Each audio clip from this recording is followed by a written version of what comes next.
And welcome everybody to the Infernal Brotherhood of the Scruffy Looking Nerf Herders. This is in fact a live streaming video podcast about Star Wars, whatever. It's by us, for you. Come on, everybody knows the damn jingle. Anyways, today we're going to be continuing our episode or our episodic review of Star Wars Andor with episode 8, Narkina 5. I don't know why that fucks me up so bad to say. It's not even that difficult. Are you like one of those people that like uses R for like W or like a No. Like, culturally I'm you can't but I'm not that Utah. Jesus. Welcome everyone. Chris, good to see you in the chat. Yeah, I mean, just initial thoughts. I thought this was it was a nice relaxing after. I don't know. It was probably the most slowest of all the episodes thus far. See, initial thoughts for me is I've been dying to talk about this since I watched it the other night after our discussion that we had Sunday, because I thought this was a fucking big deal. Like, do you not comprehend how big of a deal this episode was? Apparently not. This was Snoke origin stories, for fuck's sakes. What? No? Okay, never mind. I thought it was funny. Because Andy Serkis. Okay. It's a really shitty fucking show. I thought it was great though. Like, I actually did really enjoy this episode. Like this one and subsequently 9. Like, I thought they were fantastic. Yeah, I didn't want to like have slow mean bad, because I like the pacing of these are usually pretty moderate to hectic and then ultimately to frantic. And this was just like let's give them a mid-season breather. Let's just set up the next story arc that's happening. And the whole time I was sitting here thinking, how long is he going to be in here? I don't want to have a show of me just watching a prisoner. I just go watch Oz. Like, right. There's no reason for that. So I was very pleased with how the next one picked up in sort of framing that. But yeah, walking out of this, I was like, oh shit. Is this where the season turns? Is this where, because I enjoyed it. It's just, I don't want to watch a whole lot of this.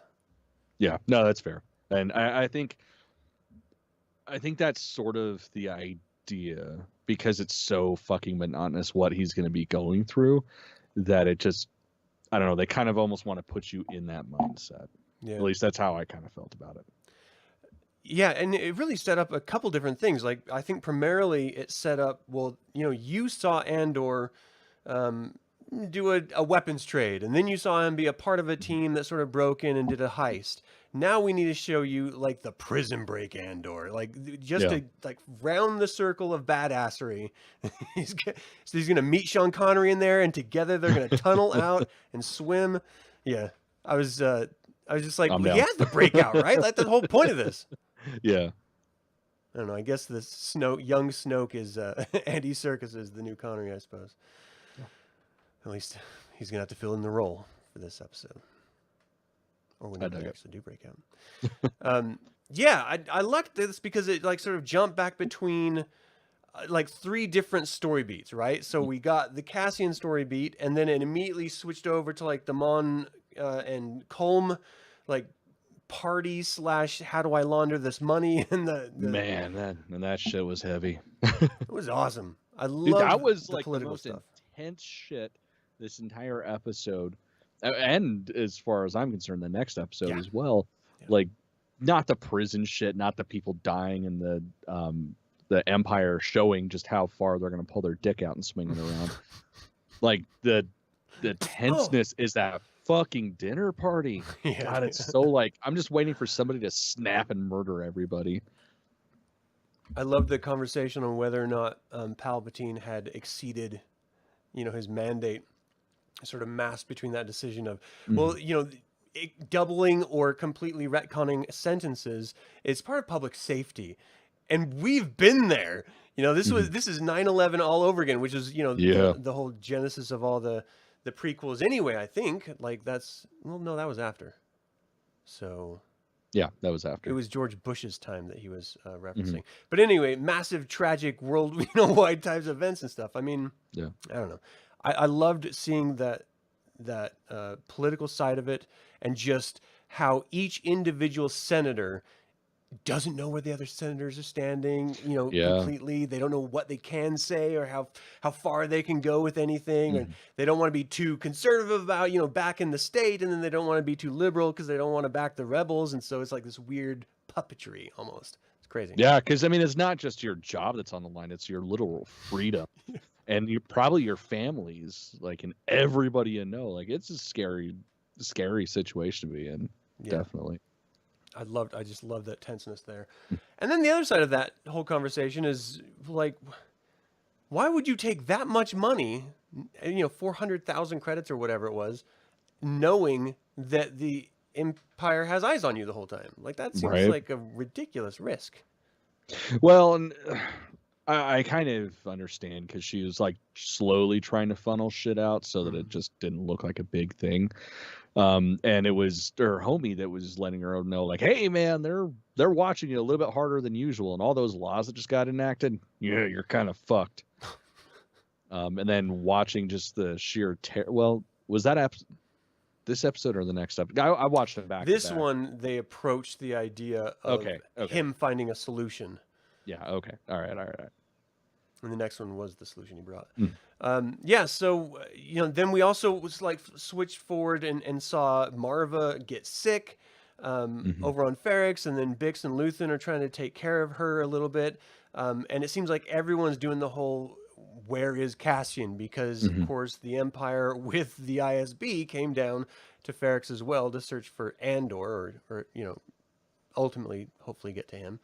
Yeah. And I just loved that, that whole, this little fallout, I guess is the word I'm looking for, of Cassian doing what he thinks he should do in the moment to make money for the betterment of everything else. And then it ends up blowing everyone else's life to hell. Yeah.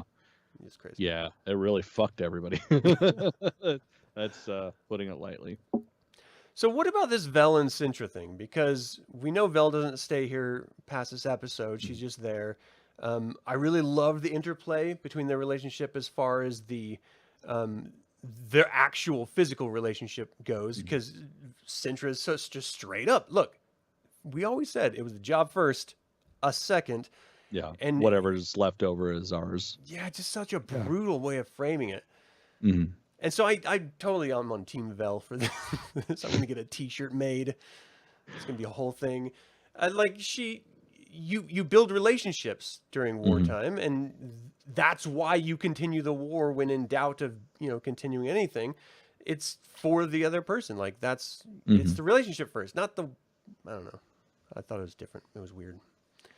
Yeah, it's I mean, it definitely shows you the two sides of the same coin, like when in wartime. And it's such a tricky predicament too for them, because of course they're rebels. This is before the Alliance. There's not even like a group of them to be in. Like, this is like the fuck, what the hell were they called? But the people in 1984, like, you don't know how many there are. You're never going to know how many they are. You're going to die at some point in time, whether you have to die for the cause or you have to die to save the cause, like, kill yourself to check the fuck out so they didn't interrogate you. Like, it's a shit situation to be in. So it's interesting to see both of them act like the polar opposites for that. Yeah, I'm interested to see that relationship develop even more. And, maybe we'll actually get some sort of like loss and see the fallout of that. Not from like a personal level, just like an emotional character development level. I think that'd be really kind of cool to see. But ultimately, Vel leaves her, and Sintra sort of takes up residence to just watch for Andor. So we've got the ISB and the literal rebels that he was just helping, trying to find him to take him out, which is weird. Obviously, they each want him for the other's reason. Which I always thought was really kind of cool too. But then we also see the end of this, where the ISB actually grabs, what's his name? It was Luthen, right? No. Was, I don't remember. I can't remember the guy's name who, anyway, ran the radio shop, I guess. Yeah. I'm not. So ISB picks him up, and I don't think I have it in the notes. And ultimately just like tortures the shit out of him. So I'm Yeah. assuming, because we're not really told anything at this point, that they just literally physically beat him up. But finding out in the Yeah, next 'cause that's what episode it what it looks actually like. was. Dude, that's So that'll be fun. I cannot wait to talk about that part. But yeah, it's fucking like, oh shit's getting real and nobody's safe. Yeah. And then we see Luthen have this great conversation with Saw Gerrera, of all crazy things. Like, Luthen's like, look, I got to get the fuck out of Dodge. There's too much heat in the city. And he goes, talks to Saw Gerrera, trying to set up another thing, and Saw's having none of it. He's like, no. Oh man, he's fucking, he's typical Saw Gerrera. Like, he's just a shit ass. Like, I'm not helping anybody. Partisans, rebels, blah, blah, blah, blah. Motherfucker, you're all the same. Just come on, get together with each other, fuck some shit up, spit in the eye of God, and call it a day. Sounds like a good time. Right? Yeah. I love that he is so focused, that character. From pure pain and loss and misery of his backstory to just being driven so like terrorist level insane. He's like, I nothing matters except for this one thing, and it has to happen, and I'll see it, and even if he has to become a cyborg to do it. And play with a boar gullet, where the fuck those things are. Right. This is I don't know, maybe it's a good night. Maybe a boar gullet has talents that we're not aware of. I mean, it's got a lot of fucking tentacles, and I mean, some people are into that kind of shit. Who knows? Yeah, I love seeing that cameo, because we know he's got to be a pretty big part of the entire story. Like the whole Mon and Saw sort of fight within the Rebel Alliance we saw in Rebels play out there. But how did they get to that point? They're going to have to work together, and just Saw's going to have to go his own way and do something crazy or something. That's going to be so great. I can't wait to see that later. Yeah, definitely. I hope we get it anyway. We saw it, Mon in the Senate chamber, right? Like, speaking. Both episodes, this one and the next one. Like, wasn't she like hovering up there trying to give some sort of speech or something, and people just started plugging out? Or was that the next one? So the first one, I think no one was there, pretty much, right. And no one was reacting. It was the second one where everybody starts checking out. Every time you see that Senate chamber, do you think we're gonna see Palpatine? I don't think it's gonna happen, but every time it happens, I'm like, maybe. It'd be so cool. Or just Yoda shows up for no fucking good reason at all and starts fucking shit up. That'd be great. Just starts bouncing around each of them. He's like, I'm just practicing for later. Yeah. Getting my calisthenics in. Yeah. I thought that was great. I mean, ultimately, it was a pure setup episode, but I really enjoyed the tension that it was still, and the drama through the tension that it was still able to present. I can't imagine any other show right now, and certainly no other Star Wars show that does something like this. No, this is classic television. This is like HBO in the early 2000s. Oh yeah. Like, this was when cinema was taking a shit. I mean, well, arguably it's still taking a shit. And they could do no wrong and do whatever the fuck they wanted, and everybody ate it up. And that's the feeling I'm getting from this. Because I mean, this, looking at the show notes, it's this fucking big, but yet this episode, it still blew through, and it's still a 40-minute episode. Like, I was dying for the next one. Yeah. God, I love it so much. The whole time I'm just thinking, he's got to Shawshank this shit. Yeah. Like, we know it's coming, and I just can't wait to see it happen. And then, this next episode just sort of sets it up even more. So I wonder who isn't going to be able to walk again. I don't know, man. I'm waiting to find out. I just keep flashing back to the Morgan Freeman saying, sometimes he got away from him, sometimes he didn't. Yeah, God, that's just such a good fucking movie. I was watching it the other night, and it's one of those movies that I always, like, anytime I watch, it's like, God, why don't I watch this more often? Yeah, it's brilliant. All right, but we're talking Andor. What else do we have on this episode? I mean, that was pretty much it, right? Yeah, that's pretty much it. Like I said, like, looking at the story on paper, it's a light story, but it's just so much character building, so much drama building. Just fucking wonderful. Yeah. What was your favorite moment of this one? Seeing Saw Gerrera. I knew it was going to happen, and I figured it would have been a lot sooner in the season. But Yes, God, just that play between Luthen and him, like both of them just basically got each other by the balls, and just seeing who lets go first. It's so goddamn good. Yeah. I'm sorry, like as I'm listening to you, I'm like reevaluating what my answer is going to be because it's not as good or detailed. And then I keep thinking, did I mispronounce every single person that I was referencing during our synopsis? Just Cinta. Okay. Sintra is a plastic, which is a very it's very common use for like cosplay and stuff. Like I'm a big fan of using it. But Cinta is the other character in this. I'm just an idiot. That's everybody okay. else. You're good. You're good. All right. I think my favorite had to be that party. You know, it seems like we were teased this dinner party. Well, maybe it wasn't really even the dinner party part of it. It was just that sort of atmosphere of meet and greet and duplicity and everything. I just loved that. I thought it was so good. Oh yeah, just so great. Did you have a least favorite moment? No, not really. At least not one comes to mind right off the bat.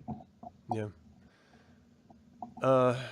Yeah, mine would just be Andor staring at the table that he's supposed to be working with and just staring at him the whole time they're working. I just hands on, man. Get the fuck in the water. What are you doing? Why are you just standing like an idiot? It's not that complicated. Not at all. What do you think they're making? I don't know, man. And that's what else I've been dying to talk to you about. Like, I want to know if you have any theories, because I have no fucking clue. At first I was thinking, oh, that, could be for the that one fancy TIE fighter, but then it's like, no, because the wings collapse like this, not in. So it's like, shit, I don't know what the fuck they're making. Yeah, I have no idea. Chris says, I think the parts they're putting together in jail is definitely for the Death Star. I don't know. I guess it's possible. To think at this... I mean, why not? I don't know. Yeah, it could be, because at this point they would be building it still. Yeah. So yeah, that could be. Interesting thought. I mean, it's a war machine that they're trying to support here. So, it could be anything from a generic piece of barricade, equipment to something like the Death Star, something fancy. Could also just be fucking pure nonsense just because they're trying to run out the clock with these guys. Which is insane. I don't understand why they wouldn't do something more productive with them, especially when we find out, in the next episode. Yeah. Why would you not be more productive? So anyway, given how he's killed, it makes sense story-wise. Maybe. I mean, I don't know. I feel like if it ended up being like an identifiable piece and it had anything to do with the Death Star and anything to do with them destroying the Death Star would be way too much. I wouldn't want it anywhere near that zone. Well, especially because that's already been beat to absolute death, what the compromised part of the Death Star was. Like, we got that with Rogue One. We don't need that with anything else. Right. Well, I mean, we got it with the first film, obviously, but more explained in Rogue One. Yeah, I don't know. I'd like that Andor has done a really wonderful job of staying so connected to the core of Star Wars and all the stuff that's happening, but has pulled away from it enough that it feels fresh and different and almost even disconnected at the same exact time. Which, honestly, that was the biggest saving grace of Rogue One, other than the fact that it's just a perfect film. Like, I think that's why it's going to stand the test of time as one of Star Wars' greatest films, because it's so far removed from what we would traditionally get with a Star Wars story. Yeah. I love that fucking film so much. It's so good. And this show is just an extension of it. It's amazing. It's amazing. All right, so what are your hopes for this next episode that you clearly have not I really seen? hope we get some more prison stuff, because that'll be cool. And I want to see him drop the soap a couple times. I mean, it's got to happen at some point, right? I won't look away. That was one of the things that I saw in one of those clickbait review things before it dropped was, they're gonna address sex in this show. And it's like, I mean, that's a good way to do it, I guess. That'd be so funny if you really thought it's like some agenda or something, like they have to discuss this topic. Stupid. Right. Yeah. This isn't the Disney machine making this one, folks. This is completely different. Yeah, my hopes for this next one was he gets out as soon as possible. Like I thought Vel and them would like break him out or something like that. I didn't think it was going to go in any other direction. So I was just like, fuck, he's stuck here? Fuck, how long is he going to be stuck in a goddamn jail? How interesting can this be? But now that I know Snoke's there, then, you know, it is infinitely more interesting. Really, really interesting. All right. Anything else on this? No, I think we got it. All right. Well, thank you guys so much for tuning in, both live. Chris, thanks for joining live and or after the fact. Of course, we invite you to subscribe to this YouTube channel, click the bell to get notified about next videos coming out, and click the like button if you like it. And if you don't like it out of hate. Protest. That works too. Right? Yeah. Do us a favor. All right. Until the Infernal Brotherhood convenes again, may the Force be with you. Chlorophyll, more like borophyll.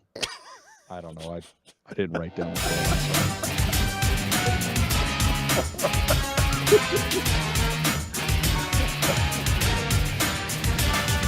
Pretty awesome.